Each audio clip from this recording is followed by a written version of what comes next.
Bienvenidos a nuestro podcast La Biblia en un año, episodio 107. El tema de hoy, 6 pasos para una vida centrada en Dios.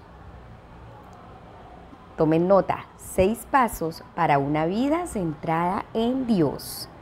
William Temple fue arzobispo de Canterbury en 1942 hasta 1944, al igual que su padre lo fue antes que él. Entre sus destacados logros está el de haber escrito un magnífico comentario al Evangelio de Juan. Ese comentario, titulado Lecturas en el Evangelio de San Juan, lo escribió todo mientras oraba de rodillas ante Dios. Hablando de la alabanza, escribió lo siguiente: la alabanza es la rendición de toda nuestra naturaleza a Dios. Es el despertar de la conciencia por su santidad, el alimento de la mente con su verdad, la purificación de la imaginación por su belleza, la apertura del corazón a su amor, la rendición de la voluntad a su propósito, y todo esto recogido en la adoración. La alabanza nos salva de estar centrados en nosotros mismos y nos hace estar centrados en Dios.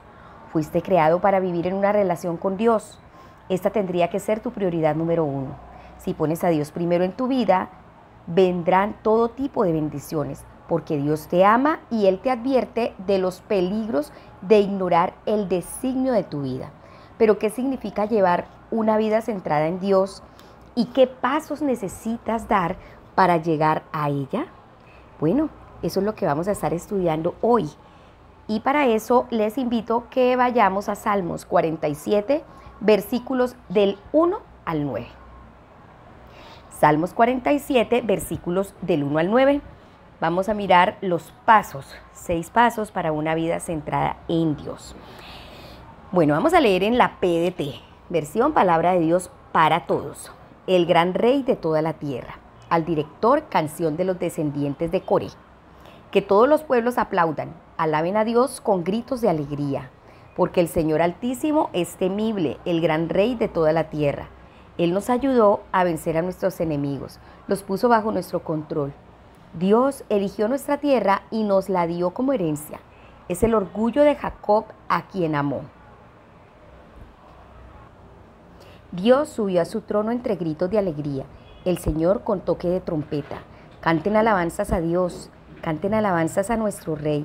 Canten con habilidad un poema, porque Dios es el Rey de toda la tierra. Dios se sienta en su trono sagrado y desde allí gobierna a todas las naciones. Los líderes del mundo se reúnen con el pueblo del Dios de Abraham. Dios tiene el mando, todos los gobernantes del mundo le pertenecen. Amén.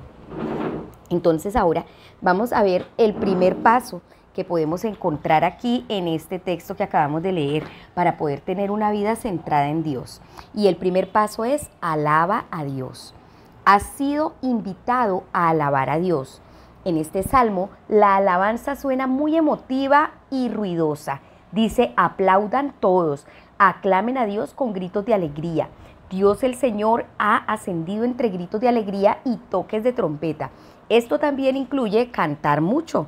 En la alabanza se da una gran profusión a medida que la adoración y el asombro ante Dios crecen como el agua que bulle, derramándose de una manera desmesurada. Todas estas son maneras exteriores de expresar tu alabanza al Señor.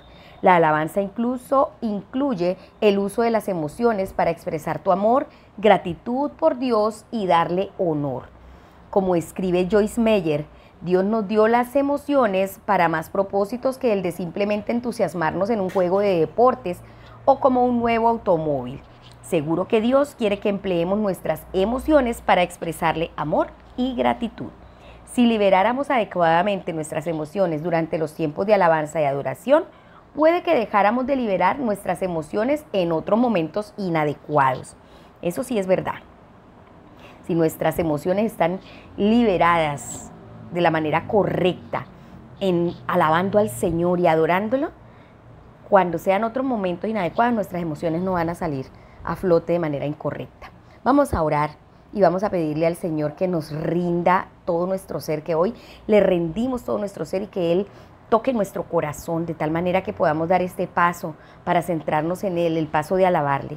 Señor, hoy me rindo a ti, despierta mi conciencia con tu santidad, alimenta mi mente con tu verdad. Dígale al Señor, purifica mi imaginación con tu belleza, para abrir mi corazón con tu amor. Rindo mi ser entero a tus designios. Te alabo y te adoro, mi Señor. Amén.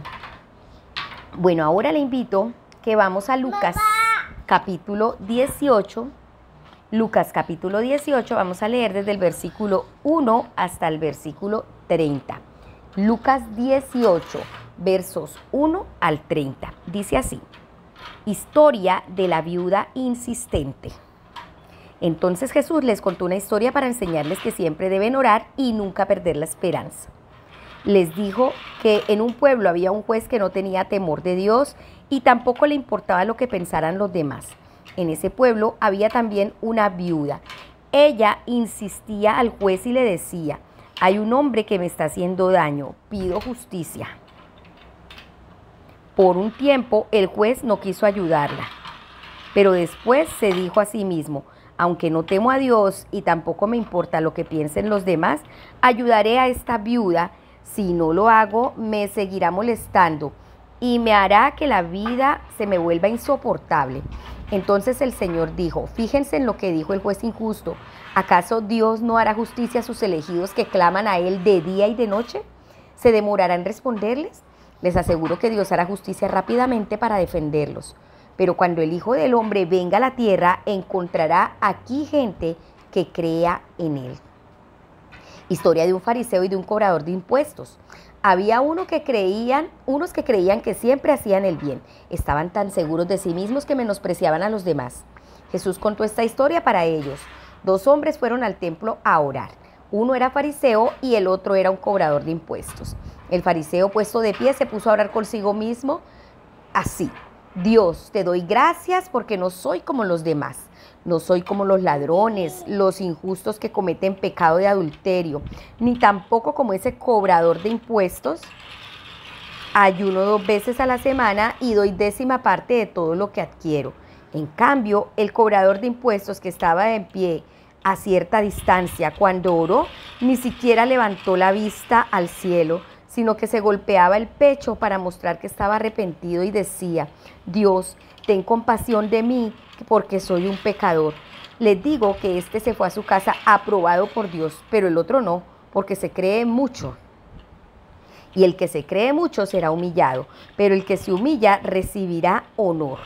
Jesús recibe a los niños. Le llevaron a Jesús unos niños para que Él los bendijera. Cuando los seguidores de Jesús vieron esto, los regañaron. Entonces Jesús llamó a los niños y les dijo a sus seguidores: dejen que los niños vengan a mí, no se lo impidan, porque el reino de Dios es de los que son como ellos. Les digo la verdad, quien no reciba el reino de Dios como lo ha recibido, como ha recibido a este niño, nunca entrará en él. Voy a volver a repetir ese verso 17. Les digo la verdad, quien no reciba el reino de Dios como uno ha recibido a este niño, nunca entrará en él. Un rico se niega a seguir a Jesús. Un dirigente le preguntó: Maestro bueno, ¿qué debo hacer para tener vida eterna? Jesús le contestó: ¿por qué me llamas bueno? Solo Dios es bueno. Tú sabes los mandamientos: no cometas adulterio, no mates, no robes, no des falso testimonio, respeta a tu papá y a tu mamá. Entonces el dirigente dijo: los he obedecido todos desde que era joven. Cuando Jesús escuchó esto, le dijo: todavía hay algo que te hace falta. Vende lo que tienes y reparte el dinero a los pobres. Así tendrás una recompensa en el cielo. Luego ven y sígueme. Pero cuando el dirigente oyó esto, se puso muy triste porque era muy rico. Al verlo tan triste, Jesús le dijo: qué difícil es para los ricos entrar al reino de Dios. Es más fácil que un camello pase por el ojo de una aguja que un rico entre al reino de Dios. La gente que lo escuchó preguntó: ¿entonces quién podrá salvarse? Jesús dijo: lo que es imposible para los hombres es posible para Dios. Pedro le dijo: como puedes ver, nosotros hemos dejado lo que teníamos para seguirte. Entonces Jesús les dijo: les digo la verdad, Todo el que dejó su casa, su esposa, sus hermanos, padres o hijos por el reino de Dios, recibirá mucho más de lo que dejó. Recibirá mucho más en esta vida y recibirá vida eterna en el mundo que está por venir. Amén. Bueno, entonces vamos a ver qué pasos encontramos en este texto bíblico que acabamos de leer de Lucas. Recordemos que estamos estudiando los 6 pasos para una vida centrada en Dios. Y el segundo paso es ora con constancia. Orar con constancia. Una vida centrada en Dios es una vida de oración constante. Jesús enseñó a sus discípulos a orar siempre sin desanimarse. Con Dios puedes hablar en cualquier sitio y a cualquier hora, no solo en la iglesia o en los tiempos de oración establecidos. Desde los principios de mi vida cristiana me enseñaron a hablar al andar durante el día. Jesús cuenta la parábola de la viuda y el juez injusto, el cual finalmente accede a sus peticiones para que deje de molestarle y ponerle la vida imposible. Jesús explica que si un juez injusto escuchó la petición de una viuda, ¿cuánto más escuchará Dios a aquellos que claman a Él día y noche? El tercer paso es humíllate. La humildad no es algo que te ocurre, sino que es algo que tienes que practicar tú mismo. En vez de exaltarte, tienes que humillarte. Y Dios promete que Él te exaltará. Si nos comparamos con los demás, puede que nos volvamos como el fariseo y acabemos dando gracias a Dios por no ser como otra gente, ladrones, malhechores o adúlteros.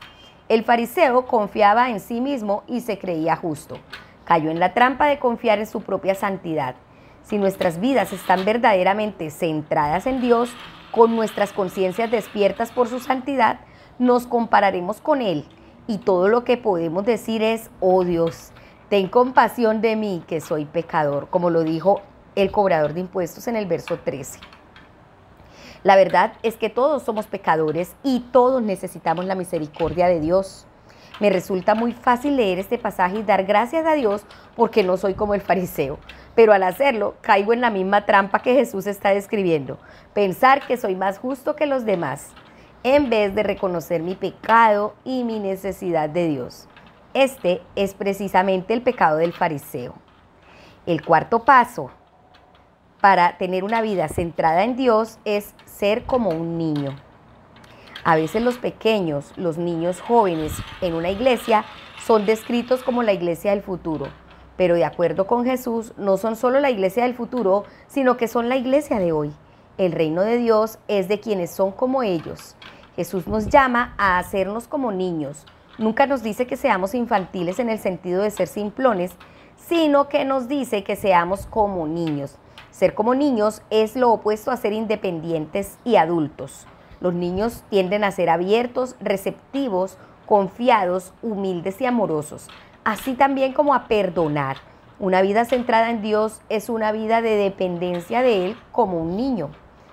Te vuelves a ser niño cuando muestras y compartes tus sentimientos con honestidad. Reconoces lo frágil y vulnerable que eres y lo mucho que necesitas a Dios y a los demás.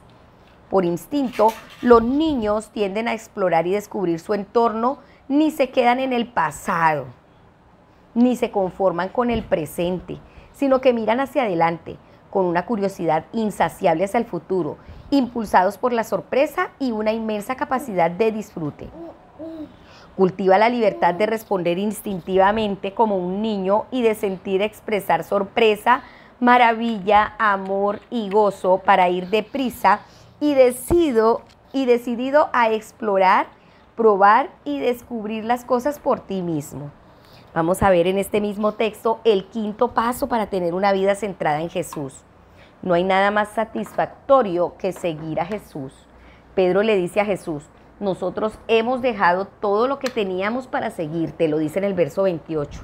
A lo que Jesús le responde, les aseguro que todo el que por causa del reino de Dios haya dejado casa, esposa, hermanos, padres o hijos, recibirá mucho más en este tiempo y en la edad venidera de la vida eterna. Jesús llama al dirigente rico a una vida centrada en Dios y le llama a dejarlo todo y seguirle. Puede que Jesús viera en él un potencial de ser como el apóstol Pedro o Mateo, o como algunos de los otros que respondieron positivamente cuando Jesús les dijo, sígueme. Cuanto más acumulamos, es más difícil vivir una vida centrada en Dios. El dirigente rico se entristeció mucho, pues era muy rico. No es imposible que los ricos entren en el reino de Dios, pero es muy difícil. No lo es porque los requisitos sean mayores, sino porque el riesgo parece ser mayor. De hecho, es imposible que ninguno de nosotros, incluyendo al rico, entre en el reino de Dios gracias a la fuerza de nuestros propios logros. Pero con Dios es posible que cualquiera, incluyendo el rico, entre en el reino de Dios. Ninguno de tus errores del pasado, ni tampoco tus circunstancias presentes, tienen que determinar tu futuro. Con Dios todo es posible. Vamos a orar. Tómese un tiempo allí, cierre sus ojos y oremos. Señor, ten misericordia de mí, te lo pido, amado Padre. En el nombre de Jesús, te ruego que me perdones porque soy pecador. Dame una fe como la de un niño y dependencia de ti. Ayúdame a querer dejarlo todo para seguirte de todo corazón. Te lo pido en el nombre amoroso de mi Señor Jesucristo. Amén. Ahora vamos a leer Deuteronomio capítulo 28. Vamos a leer desde el verso 15 al 68. Deuteronomio 28, versos 15 al 68. Dice así: maldiciones por no obedecer la ley. Pero si tú no obedeces al Señor tu Dios, ni sigues fielmente todos sus mandamientos y leyes que hoy te mando, entonces todas estas maldiciones vendrán sobre ti. Serás maldito en la ciudad y serás maldito en el campo. Tu canasta y tu tazón de amasar serán malditos. Serán malditos con pocos hijos y con poca cosecha. Serán malditos con pocos terrenos y pequeños rebaños. Tú serás maldito en todo tiempo y en toda actividad. El Señor te enviará maldición, confusión y obstrucción en todo lo que intentes hacer. Al final serás destruido y desaparecerás rápidamente debido a tus actos perversos en los que olvidas al Señor. El Señor te mandará una enfermedad terrible hasta que te extermine de la tierra que vas a ocupar. El Señor te castigará con calor y falta de lluvia, con vientos cálidos y moho, y con una enfermedad que causará fiebre, sudor y pérdida extrema de peso. Todas esas cosas te pasarán hasta que estés destruido. El cielo sobre tu cabeza será como el bronce, y la tierra bajo tus pies será como dura, como el hierro con la sequía. El Señor hará que la lluvia para tu tierra sea arena y polvo, los cuales caerán sobre ti desde el cielo hasta destruirte. El Señor permitirá que seas derrotado por tus enemigos. Saldrás en contra de ellos en una dirección, pero huirás de ellos en 7 direcciones. Toda la gente en la tierra sentirá temor al ver todo el mal que te suceda. Tu cadáver se convertirá en comida para toda ave del cielo y todo animal en la tierra, y no habrá nadie que los ahuyente. El Señor te castigará con llagas, como a los egipcios, tumores, sarna y tiña, enfermedades de las que no podrás sanar. El Señor te castigará volviéndote loco, ciego y confuso. Andarás a tientas de día como un ciego en la oscuridad. Y fracasarás en todo lo que hagas. Serás oprimido y robado constantemente, y no habrá nadie que te salve. Te comprometerás con una mujer, pero otro hombre la violará. Construirás una casa nueva, pero no vivirás en ella. Plantarás un viñedo, pero no disfrutarás de sus frutos. Tu buey será sacrificado ante tus ojos, pero no comerás nada de él. Tu burro será robado enfrente tuyo y no te será devuelto. Tu ganado será entregado a tus enemigos y no habrá nadie quien te salve. Tus hijos e hijas serán entregados a otras naciones y tus ojos se cansarán de buscarlos constantemente, pero no podrás hacer nada. Una nación que no conoces se comerá tus cosechas, y todo aquello por lo que has trabajado tan duro serás tan maltratado y abusado continuamente. Las cosas que verás te volverán loco. El Señor te castigará con llagas dolorosas en las rodillas, en las piernas, desde la planta del pie hasta la cabeza, y no podrás ser curado. El Señor obligará a ti y a tu rey a ir a una nación que tú ni tus antepasados conocen. Allí servirás a otros dioses hechos de madera y de piedra. La gente sentirá terror de ver todo el mal que sufrirás y se burlará de ti en el pueblo donde el Señor te llevará. Plantarás muchas semillas en la tierra, pero tu cosecha será pequeña, porque las langostas se la comerán. Plantarás viñedos y trabajarás duro en ellos, pero no beberás vino ni cosecharás uvas de ellos, porque los gusanos se las comerán. Tendrás olivos en todo tu territorio, pero no te untarás de aceite, porque tus olivos se caerán. Tendrás hijos e hijas, pero no se quedarán contigo porque serán capturados y llevados lejos. Las langostas se comerán todas tus cosechas. El inmigrante que vive entre ustedes ganará más poder mientras ustedes lo irán perdiendo. Él te prestará, pero tú no serás capaz de prestarle. Él irá a la cabeza y tú al final. Sucederán todas estas maldiciones y continuarán persiguiéndote y apoderándose de ti hasta que seas destruido, porque no obedeciste la voz del Señor tu Dios, ni cumpliste sus mandamientos y leyes. Estas maldiciones serán una demostración contra ti y tus descendientes de que Dios te ha juzgado. Todo es porque no quisiste adorar al Señor tu Dios con alegría y sinceridad, a pesar de tener todo en abundancia. Por eso servirás a tus enemigos, que el Señor te enviará en tu contra teniendo hambre, sed, desnudez y carencia de todo. Él pondrá un gran peso sobre ti hasta que te haya arruinado. El Señor enviará contra ti una nación lejana del final de la tierra, como el águila viene rápidamente del cielo. No conocerás el idioma de aquella nación. Será una nación cruel, que no respetará a los ancianos ni tendrá piedad de los jóvenes. Se comerán las crías de tu ganado y las cosechas de tu tierra hasta que estés destruido. No te dejará grano, vino nuevo, aceite, terneros o corderos hasta que estés destruido. Esa nación te sitiará y atacará todos tus pueblos hasta que tus altas y fuertes murallas en las que tanto confías sean destruidas en toda tu tierra. Esta nación te sitiará y atacará a todos tus pueblos en toda la tierra que el Señor tu Dios te ha dado. El enemigo te sitiará y te hará sufrir. No tendrás de qué alimentarte. Y entonces te comerás a tus propios hijos, los cadáveres de los mismos hijos que el Señor tu Dios te ha dado. Aun el hombre más tierno y amable entre ustedes se volverá cruel. Mirará con malos ojos a su hermano, a la esposa que ama y al último de los hijos que le queden. No le quedará nada para alimentarse, así que se comerá a sus propios hijos. Para colmo, no compartirá la carne con nadie, ni aun con los de su propia familia. Tal será el sufrimiento que tu enemigo producirá en ti durante el sitio de todas tus ciudades. Aún la mujer más delicada y amable entre ustedes se volverá cruel. Aunque sea una mujer que ni siquiera pisa el suelo de lo delicada que es, se volverá cruel con su amado esposo, con su hijo y con su hija. Se esconderá para dar a luz a su hijo y luego se comerá al bebé junto con la placenta. Todo esto te sucederá cuando tus enemigos te sitien y te hagan sufrir en todas sus ciudades. Tienes que tener cuidado de obedecer todas las palabras de la ley, de esta ley que están escritas en este libro. Respeta el nombre glorioso y temible del Señor tu Dios. Si no, el Señor enviará castigos terribles sobre ti y tus descendientes, castigos severos y duraderos, enfermedades dolorosas y duraderas. Te mandará todas las enfermedades que mandó contra Egipto, las que te asustaron tanto, esas las sufrirás tú. Además, el Señor te enviará cada enfermedad y problema que no está escrito en el libro de esta ley hasta destruirte.